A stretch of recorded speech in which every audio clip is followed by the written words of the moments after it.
వాస్తవానికి కృత్రిమత్వానికి ఉన్న తేడా మనం అమెరికాను చూసి తెలుసుకోవచ్చు.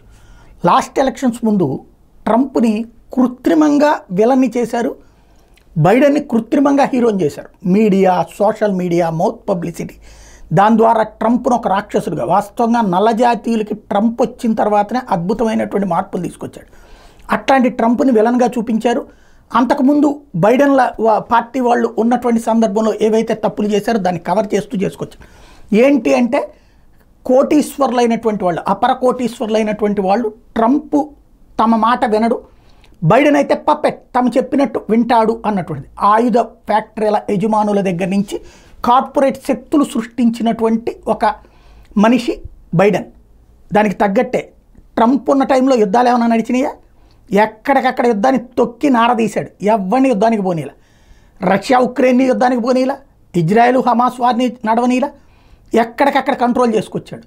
బట్ అదే సందర్భంలో బైడెన్ వచ్చాక ప్రపంచమంతా అల్లకల్లోలానికి అమెరికానే కేంద్ర బిందువు అవుతున్నటువంటి పరిస్థితి. అంటే వాళ్ళ ప్రయోజనాలు నెరవేరినాయి, ప్రపంచంలో అశాంతి రేగింది. ఇప్పుడు మళ్ళీ ఆ వర్గాలు అక్కడ ట్రంప్ని శత్రువుగా చూపెడుతున్నాయి. ఇదంతా ఇప్పుడు ఎందుకు చెప్పాల్సి వస్తుందంటే ఇండియాలో ఇప్పుడు పపెట్లాగా పనిచేయగలిగినటువంటి రాహుల్ గాంధీని తెర మీదకి హీరోలాగా ఫోకస్ చేయడానికి మీడియా, సోషల్ మీడియా సాక్షిగా కోట్ల రూపాయలు డబ్బులు వెదజల్లుతున్నారు.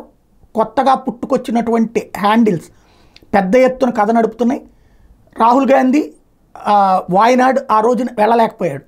వాస్తవంగా తమిళనాడు నుంచి పోతే కనుక 150-170 కిలోమీటర్ల దూరంలో వెళ్ళిపోవచ్చు, కానీ హెలికాప్టర్ పోవడానికి అవకాశం లేదన్నారని ఆపేశారు. ఇంకోటి అక్కడ వాయనాడ్లో అక్కడ ఉన్నటువంటి ప్లేస్ ఖాళీ చేయనీయకుండా ఆపింది రాహుల్ గాంధీ.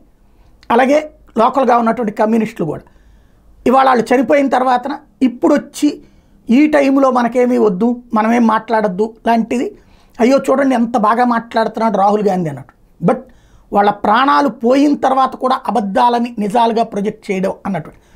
సాధారణంగా వరదలు, సహజ వరదల్ని నేను తప్పుపట్టను, ఆ వరదల్లో జరిగే ప్రాణాల వ్యవహారంలో రాజకీయాలు చేయాలని కూడా కోరుకోను.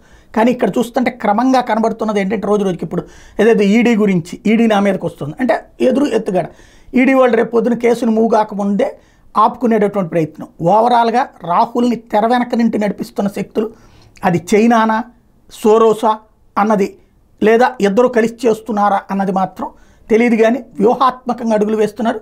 దీన్ని తిప్పికొట్టే ఆయుధం బీజేపీ దగ్గర ఉందో లేదో తెలియదు.